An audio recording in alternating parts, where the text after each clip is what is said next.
In December 1938, a single cry in the Everglades ignited what Edgar Hoover would call the greatest manhunt ever seen in Florida. 5-year-old James Skeegie Cash vanished from a humble campsite, and Hoover himself dropped everything to chase the truth.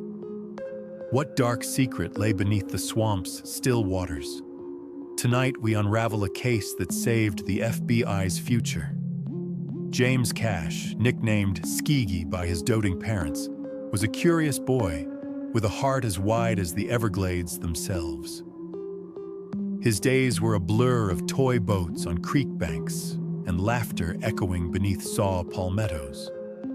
Neighbors remembered his shy grin and his habit of collecting shiny things, a colorful shell here, a bit of quartz there, symbols of a child enchanted by nature's small wonders.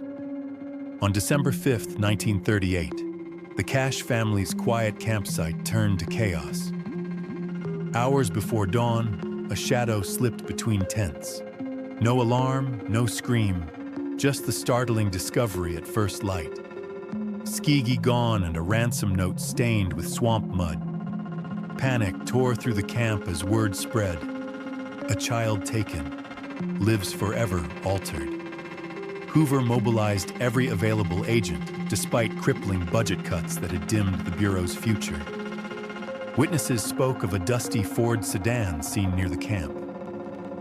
A local paperboy recalled a nervous man calling himself Mr. Cash near the mailboxes. Each whisper of a lead fueled the frenzy, turning back roads into crime scenes and neighbors into unlikely informants. As the search widened, so did the suspects. A shadowy drifter seen near a train depot, a wandering preacher who claimed divine visions. False confessions poured in, each one a cruel mirage. Hoover's patience frayed as time ticked away, and each dead end deepened the swamp's secrets. Then, an unassuming carpenter named Franklin Pierce McCall stumbled into the net. Agents found his muddy boot print near the ransom drop point. Inside his workshop, fibers matching Skeegie's shirt and scrap lumber with fresh tool marks. Hoover seized the moment. This clue would break the case, but at what cost? In a dim interrogation room, McCall's stoic facade cracked. He confessed to abducting, with desperation born of debts, and murdering young Skeegie. Hoover watched grimly as the final pieces fell into place. The boy's body was recovered the next morning, and Florida braced for justice to be served.